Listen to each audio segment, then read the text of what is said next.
Greetings, dear friends. Happy Monday to you. Here we are with our usual Monday check-in, checking in and just kind of getting into setting the tone for the week, doing our mindset, this mindful motivation for mindset mastery. So this is actually a very powerful week. I trust you're feeling into the energies that we are in. I like to just kind of reflect upon the energies of the moon, as well as what else is going on, and then I use 4 different card decks to kind of really help all of us, really get into this mindset mastery idea. And what that means is just really taking a wee pause and checking in to see how are you feeling, and are things in alignment with the truth of you. That's the last deck of cards that I use on these sessions. It's called Liberate Your Inner Truth. And so here, what we're affected by, and this is what I'm saying, is it's the last full week of October. So this month is the beginning of the last quarter of 2023.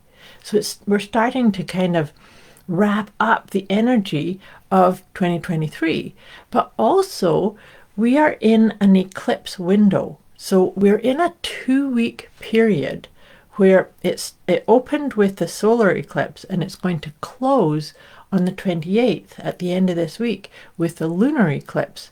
So what we're really feeling the effects by, though, still is the first quarter phase of the moon in Aquarius, which came yesterday. So that can bring a wee bit of inventive, innovative, quirky type of energies. And it helps stir up the pieces that you're kind of bringing in alignment with what's correct for you. So the eclipse window is actually a very powerful time of accelerated connection to your spiritual essence. So there could be a bit of a sense of introspection and checking in and being aware of the words you use about yourself to yourself.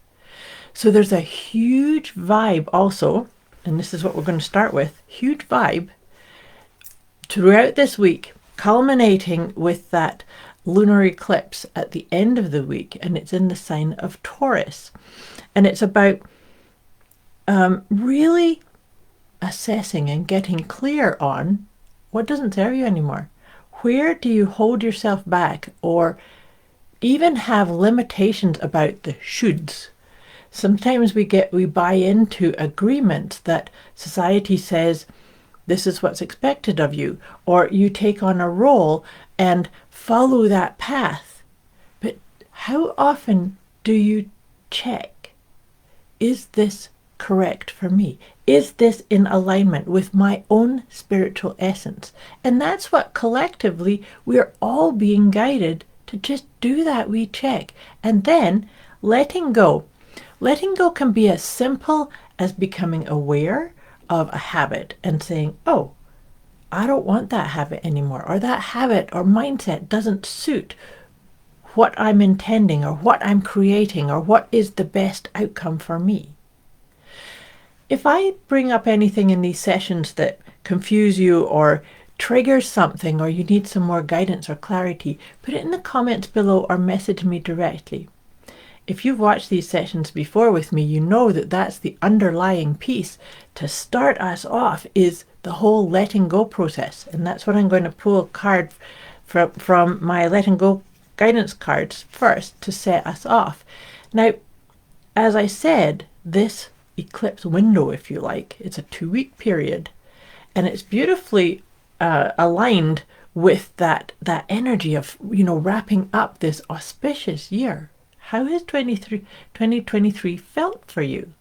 Have you aligned with what you intended? Have you flourished in the way that you wanted to, that was right for you? And maybe, if you haven't, if there's things that you kind of say, I put something in motion and it didn't kind of go the way I wanted it, you can thank it. That's actually one of my favorite ways of letting go of something that doesn't serve me anymore. Is you first of all, you have to become aware of it, and then have some appreciation of it. Okay, I become aware that I had this propensity to put something off, or I had a propensity to have an unhealthy habit. So with appreciation to yourself, for yourself, you can then say, okay, that suited that version of me, or what was going on for me, and now I don't need it anymore. So with appreciation, and that actually helps. That helps the process of letting go, is to acknowledge, yep, I did the best. That's what suited it, and now it doesn't serve me anymore. So all that being said, I'm chuckling because the card for us to letting go is actually procrastination. So that's a powerful one. Now, something that I've always liked to say about procrastination, though, is there are two potential messages from procrastination. And so in this letting go process, I really encourage you to drop into what is the wisdom or the guidance that's there for you. The first thing about procrastination is maybe it is because your inner critic is just saying, oh, later, sometime later. In which case, maybe you do need to dial up the motivation and make a wee bit more oomph to your intention or your action steps. However, the other piece that I want to bring your attention to with procrastination is it could be that it's your higher self saying, that's not the best thing to do right now. There's something bigger, better, more in alignment that's just around the corner. And so that's how come you didn't get that sort of ignition of energy for you. Only you can answer that question. So rather than beat yourself up of, oh, I keep procrastinating, just see, is it because your own soul or your own essence, your own higher self is saying, hang on a sec, there's something better.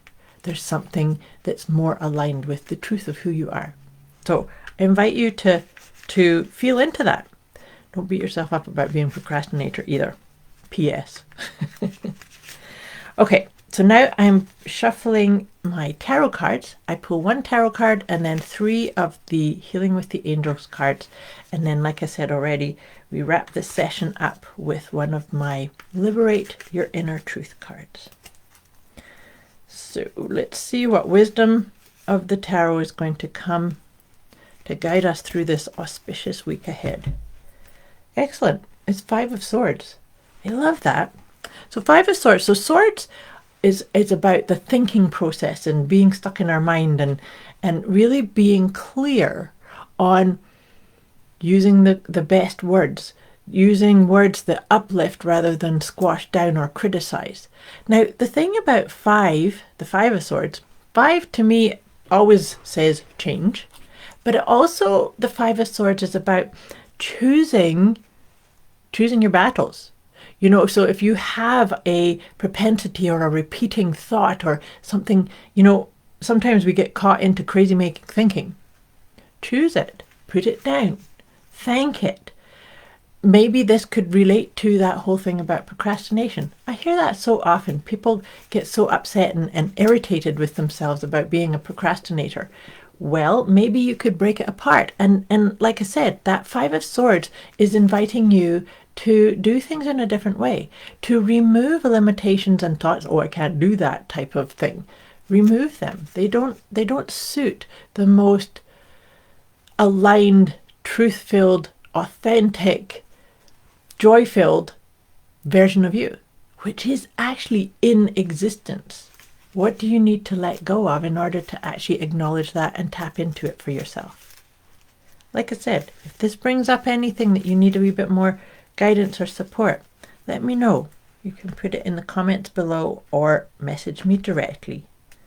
But my whole mission here with these sessions and with everything I do basically is to help you find your pace, your rhythm, your best way to be authentically, truly, auspiciously who you are, because it's by that we then do align with what it is that we are here to serve the collective with. Each one of us has something that is just ours, that it's our responsibility to bring it in. And that's where we're sitting is in this eclipse window. It's a powerful time to kind of do a wee bit of a course correct or a shift or a implement things or let go things that are not in alignment with that. So I really encourage you to, the first card that's come up for us with the healing with the angels is study. I love this card because study is encouraging you to be the observed and the observer, to make a study with compassion of the things you say you want to do, then the things that you do, and then the things that you think you should, and then the things that you really feel aligned with, because it's all about focus. Focus on the truth of you. Focus on the things that make your heart sing. There's a question that I've often suggested you use with all of this idea of the mindset mastery is about asking yourself, how do I feel about my here? How do I feel about myself here? So it's about, how do I feel about myself when I'm using these words, or when I'm having these thoughts, when I'm doing these things, when I'm not doing these things, when I'm putting something off, when I'm procrastinating? How do I feel about myself?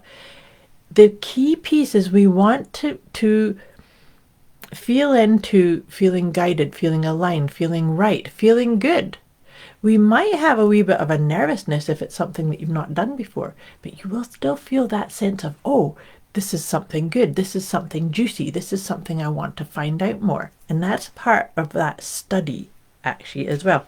And then interestingly, we have music came up, and I think, if memory serves, I think that's the third week in a row that card has come up. Are you listening to the music of your own guidance? Are you allowing music to fill your soul, to lead you, to help you? Maybe you could be a wee bit more directed about that. That music is such a powerful gift, and it's such a powerful tool to help us get motivated, to help us calm and soothe our nervous system if we've got something going on. So I really encourage you. This is like I said, it keeps coming up, which kind of says keep underlining it. So do you use music? Do you enjoy music? Do you have it in your life enough? And do you listen to the music of your own inner guidance? I think that's the key piece there too. Okay, so getting ready to wrap this up and send you off into your week ahead. I'm just shuffling my Liberate Your Inner Truth cards. Let's see. Take a nice deep breath with me. There's a lot of stuff coming through in this one. Landing here, and let's see what card comes up for us. This is perfect. It's I am loving. And so that's beautiful. That's a beautiful essence to, that is what we all are at the core. We are love. And so when we really come back to I am loving, then that makes it so much easier to let go of anything that maybe is clouding that. But let me read this out to you. I believe that no matter the issue, question, or problem, the solution is always love. And actually that's in capital letters. In light of this, I freely and unconditionally share my loving nature. Really breathe that in. That's actually my truth. I really encourage you to feel into that and live through that lens also, letting go of anything that kind of puts conditions or limitations or doesn't allow you to feel that authentic alignment with who you truly are. I trust this makes sense. Like I said, if you need any support or guidance on anything that I've shared with you here today, just pop it in the comments below or message me directly. I wish you a fabulous week ahead. Like I said, so we're kind of in the middle of moon phases. So we got that first quarter phase of the moon, and then we've got the full moon coming at the end of the week. I wish you a fabulous week ahead, and I'll be back with you again next week. Much love to you.